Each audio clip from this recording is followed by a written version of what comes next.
दादी माँ डोरुक को छूकर चेक करती हैं और कहती हैं इसे तो कोई भी बुखार नहीं है। तो लैला कहती है शायद मुझे कोई गलतफहमी हुई होगी। इसके बाद दादी माँ लैला को डेफ्ने और चिनार को बुलाकर लाने के लिए कहती हैं। लैला डेफ्ने के पास जाती है। जैसे ही डेफ्ने दरवाज़ा खोलती है वो लैला से कहती है तुमने मुझे डरा ही दिया, मुझे लगा दादी माँ होंगी। तो लैला कहती है हाँ, दादी माँ ने ही तुम्हें बुलाया है, लेकिन उससे पहले तुम मुझे ये बताओ कि वो तीनों यानी कि चिनार, डेनीस और येलिन बाथरूम में क्या कर रहे थे, और उसके बाद तुम दादी माँ के पास जाकर उनके सवाल का जवाब देना कि तुमने अपने कपड़े किसके सामने बदले और किसको अपने बूब्स दिखाए।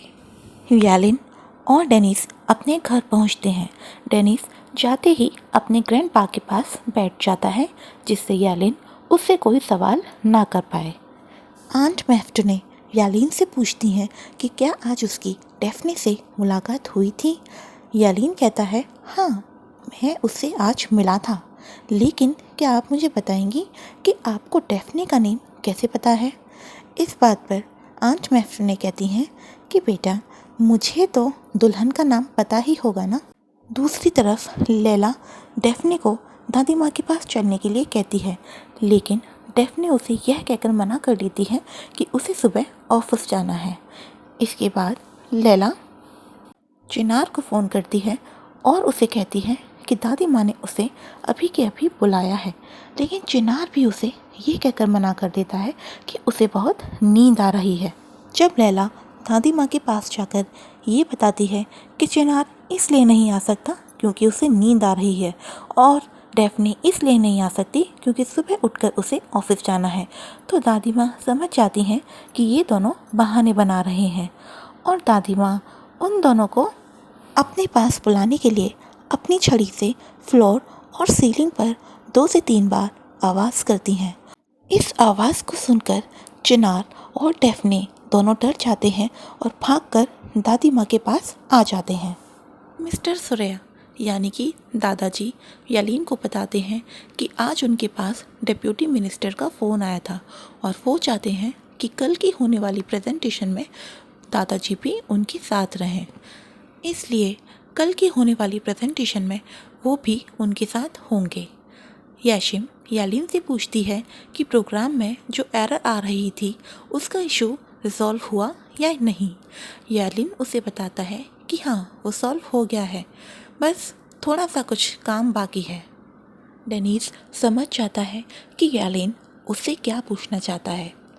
डेफ्ने और चिनार जब दादी माँ से मिलने पहुँचते हैं तो दोनों बाहर ही डिसाइड कर लेते हैं कि चाहे आज कुछ भी हो जाए, लेकिन वो दोनों ये एडमिट नहीं करेंगे कि उन दोनों से गलती हुई थी। दादी माँ डेफ्ने से सीधे सीधे पूछती हैं कि उसने अपने बूब्स किसको दिखाए। डेफ्ने कहती है मैंने किसी को भी नहीं दिखाए। फिर दादी माँ डोरुक से पूछती हैं कि डोरुक तुम बताओ। डोरुक कहता है कि हाँ, इन्होंने दिखाए थे, और इसलिए ही अंकल चिनार ने उस इंसान की पिटाई भी लगाई थी। लेकिन चिनार भी इस बात से मना कर देता है। और फिर डेफ्ने कहती है कि दादी माँ, ये बच्चा यानी कि डोरुक झूठ बोल रहा है, इसे सिर्फ आपका अटेंशन चाहिए। और आप ही बताइए, आप एक बच्चे का बिलीव कर रही हैं, लेकिन आप मुझ पर भरोसा क्यों नहीं करती? मैं ऐसी लगती हूँ क्या आपको? और अगर मैंने ऐसा किया भी होता तो मेरा ये जो भाई है, क्या वो उस लड़के को जिंदा छोड़ देता जिसको मैं अपने बूब्स दिखाती? और अब मैं बहुत थक गई हूँ, मुझे कल सुबह ऑफिस भी जाना है, इसलिए मैं जा रही हूँ। Good night. डेफ्ने ये कहकर वहाँ से निकल जाती है। उसके पीछे पीछे चिनार भी निकल जाता है। अगले दिन डेफ्ने और यालिन ऑफिस में मिलते हैं। यालिन डेफ्ने से पूछता है कि कल डेनीस उसके घर पर क्या कर रहा था। डेफ्ने यालिन की बातों का कोई जवाब नहीं देती और कहती है कि जिस डेफ्ने को वो ढूंढ रहा है अब वो अवेलेबल नहीं है, और वो उसकी बातों का जवाब देना ज़रूरी नहीं समझती। इतना कहकर डेफ्ने वहाँ से चली जाती है। यालिन डेनीस के ऑफिस जाता है और डेनीस से पूछता है कि वो कल डेफनी के घर पर क्या कर रहा था। डेनिस उसे कहता है कि वो उसे कंफर्ट करने के लिए वहाँ गया था। अब तुमने उसे कल अपसेट किया था, तो हम दोनों में से किसी न किसी को तो उसे कंफर्ट करना ही था ना। तो येलिन उससे पूछता है, तुम उसे शावर में कंफर्ट कर रहे थे? इस बात पर डेनिस कहता है, भाई तुम मुझे ये बताओ, क्या तुम उस लड़की को पसंद करने लगे हो?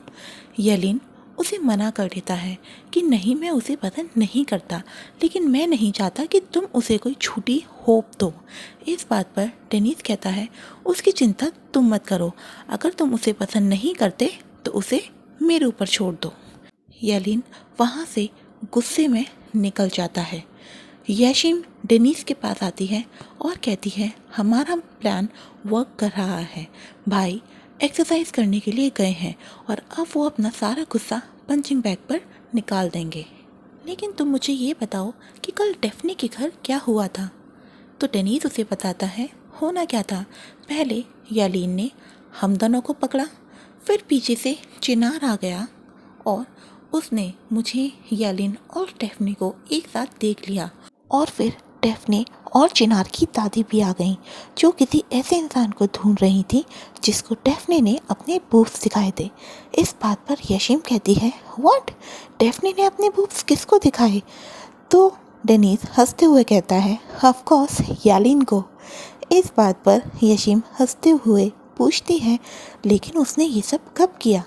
और येशिम और डेनिस इस बात पर हंसने लगते हैं। डामला डेफनी के पास आती है और उससे पूछती है कि उसको एरर मिली या नहीं मिली। डेफनी उसे कहती है कि तुम भी तो एक प्रोग्रामर हो, क्या तुम्हें एरर नहीं मिली थी? तो डामला उसे कहती है, ये मेरा काम नहीं है। डेफनी डामला से कहती है, तुम एक प्रोग्रामर हो तो ये एरर ढूंढना भी तुम्हारा ही काम है। डामला उसे बताती है, हाँ मैं एक प्रोग्रामर हूँ, लेकिन ज़रूरी नहीं कि एक प्रोग्रामर को हर तरह के प्रोग्राम आते हों। मुझे ये पाइथन प्रोग्राम उतने अच्छे से नहीं आता। इस बात पर डेफनी कहती है, तुम सिर्फ बहाने बना सकती हो। डेफनी इतना ही कह पाती है कि उसे एरर मिल जाती है। उसी समय डेनिस वहाँ आता है और डेफनी डेनिस को बताती है कि उसे प्रोग्राम की एरर मिल गई है और अब वो लोग प्रेजेंटेशन दे सकते हैं। तभी वहाँ येशिम आती है और डेनिस से कहती है कि जिस हॉस्पिटल में उन्हें अपने सिस्टम को इंट्रोड्यूस करना है वहाँ से कॉल आ गई है। डेनिस हॉस्पिटल के लिए निकल जाता है। डेनिस जब हॉस्पिटल पहुँचता है तो वहाँ उसकी मुलाकात एस्की से होती है। डेनिस को उस समय याद नहीं आता कि उसने एस्की को कहाँ देखा है, लेकिन एस्की उसे पहचान जाती है। डेनिस एस्की से कहता है, मैंने तुम्हें मैगज़ीन के कवर पर देखा था, क्या तुम एक मॉडल हो?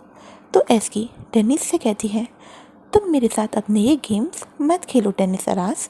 डेनिस कहता है, क्या तुम मुझे जानती हो? तो एस्की उसे बताती है, हाँ ऑफ कोर्स, तुम्हें कौन नहीं जानता होगा, तुम्हारे तो इंटरव्यूज़ आते हैं ना चैनल पर। और इतना कहकर एस्की वहाँ से चली जाती है। डेनिस को कुछ समझ नहीं आता कि एस्की ने ऐसा क्यों कहा। येशिम येलिन से पूछती है कि कल जब वो डेफनी के घर गया था तो वहाँ क्या हुआ था। येलिन उसे बताता है कि वहाँ तो पहले से ही मिस्टर डेनिस मौजूद थे। येशिम येलिन से पूछती है कि डेनिस वहाँ क्या कर रहा था। तो येलिन उसे बताता है कि वो वहाँ मिस डेफनी को चेयरअप करने के लिए गया था। तो येशिम कहती है, डेफनी को चेयरअप करने के लिए डेनिस क्यों गया था? तुम्हें नहीं लगता ये सब कुछ ज़्यादा हो रहा है? तो येलिन उसकी बात काटते हुए कहता है, एक सेकंड, पहले तुम ये बताओ कि ये तुमने किस तरह के कपड़े पहने हैं? क्या डेप्यूटी मिनिस्टर के सामने तुम इस तरह आने वाली हो? जाओ और जाकर चेंज करो। दादी माँ टोरुक से पूछती है कि क्या अरास टेक्नोलॉजी में टोरुक उस इंसान को पहचान सकता है जिसको डेफनी ने अपने बूब्स दिखाए थे? टोरुक कहता है कि हाँ, मैं उस इंसान को पहचान सकता हूँ। तो दादी माँ टोरुक को लेकर अरास टेक्नोलॉजी के लिए निकल जाती हैं। लैला चिनार को कॉल करके बता देती है कि दादी माँ टोरुक को लेकर अरास टेक्नोलॉजी के लिए निकल गई हैं, और चिनार वहीं से यू टर्न ले लेता है और डेफनी को कॉल करके बता देता है कि दादी माँ उसके ऑफिस के लिए निकल गई हैं और उस इंसान को ढूंढने के लिए आ रही हैं जिसको उसने अपने बूब्स दिखाए थे।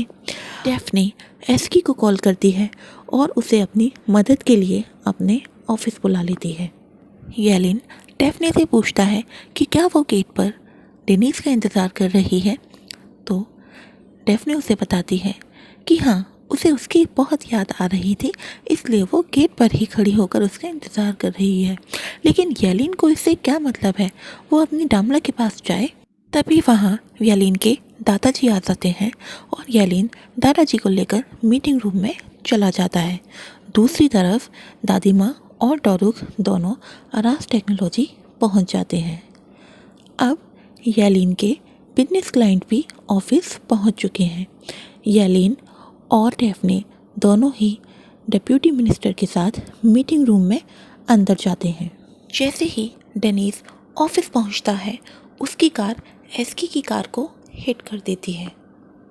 डेनिस एस्की से कहता है कि अगर आज वो लेट नहीं हो रहा होता तो वो एस्की को इतनी आसानी से नहीं छोड़ता। चिनार डेफने के ऑफिस पहुंच जाता है और रिसेप्शन पर उसे डेनिस भी मिलता है। चिनार डेनिस को बता देता है कि उसकी दादी यहाँ आई हुई है। डेनिस और चिनार दोनों ही दादी माँ को ढूंढने की कोशिश करने लगते हैं। येलिन प्रेजेंटेशन देता है और मीटिंग काफ़ी सक्सेसफुल भी रहती है। तभी वहाँ मीटिंग रूम में ही दादी माँ आ जाती हैं और येलिन को अपनी छड़ी से मारने लगती हैं और यहाँ पे एपिसोड 6 ख़त्म हो जाता है। तो दोस्तों, कैसा लगा आपको ये एपिसोड, मुझे कमेंट बॉक्स में ज़रूर बताइएगा और मेरे चैनल को ज़रूर सब्सक्राइब कीजिएगा, जिससे आपको आने वाली वीडियोस के नोटिफिकेशंस मिलते रहें।